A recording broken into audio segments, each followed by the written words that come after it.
Halo semuanya, selamat datang di uraian kita kali ini. Hari ini, kita mau coba sedikit memperlambat ritme kita.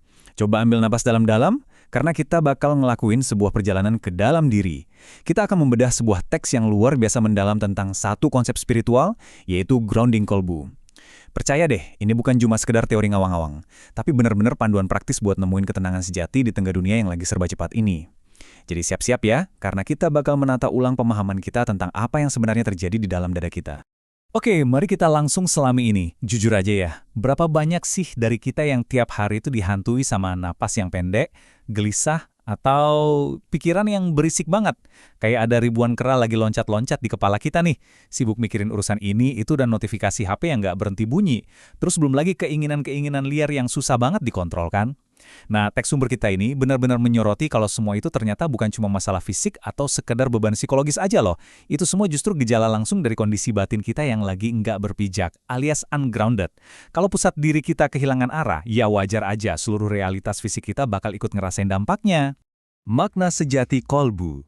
Mari kita mulai dengan melihat apa sebenarnya pusat diri kita ini. Nah, buat ngatasin kegelisahan yang kita bahas tadi, kita emang harus mulai perjalanan ke dalam diri kita. Teks ini ngebongkar habis definisi umum yang sering kita salah pahami. Ternyata, kolbu itu bukan sekedar segumpal daging atau organ biologis yang memompa darah di dada kita. Bukan cuma itu. Jauh lebih dalam, kolbu adalah pusat rasa kita. Ia adalah rumah tempat iman kita berteduh, dan ruang khusus tempat zikir bersinggah.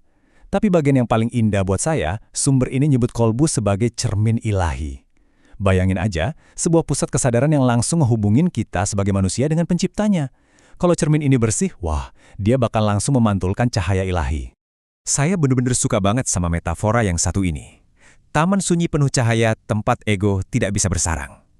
Grounding kalbu pada intinya adalah proses untuk menyadarkan hati kita supaya bisa kembali ke keadaan alaminya ini. Kondisi yang benar-benar jernih, sangat lembut, dan super peka terhadap getaran kasih Tuhan. Kenapa? Karena ketika kita benar-benar sadar sama fungsi kalbu kita, ego kita, dengan segala tuntutan dan kesombongannya itu, benar-benar nggak akan dapat tempat buat hidup di sana.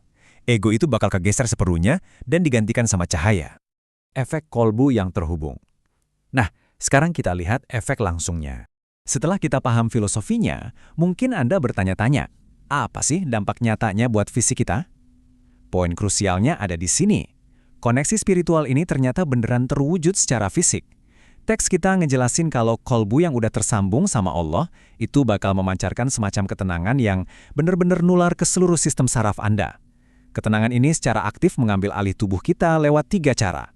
Pertama, dia bakal menenteramkan napas kita, yang tadinya gelisah jadi lebih panjang dan stabil.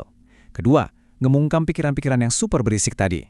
Dan ketiga, menundukkan nafsu liar yang sering banget ngendaliin tindakan kita. Ini tuh ibaratnya obat penawar yang bekerja dari dalam keluar. Coba kita lihat 2 konsekuensi yang sangat kontras ini. Teks ini ngasih gambaran yang jelas banget soal kondisi hati kita. Kalau kolbu Anda jernih dan terang, dampaknya itu luar biasa. Setiap langkah yang Anda ambil otomatis jadi ibadah. Setiap pandangan mata Anda berubah jadi zikir. Dan setiap detak jantung itu rasanya kayak panggilan rindu ke Sang Pencipta. Seluruh hidup benar-benar jadi terang. Tapi sebaliknya, kalau kolbu itu gelap karena terputus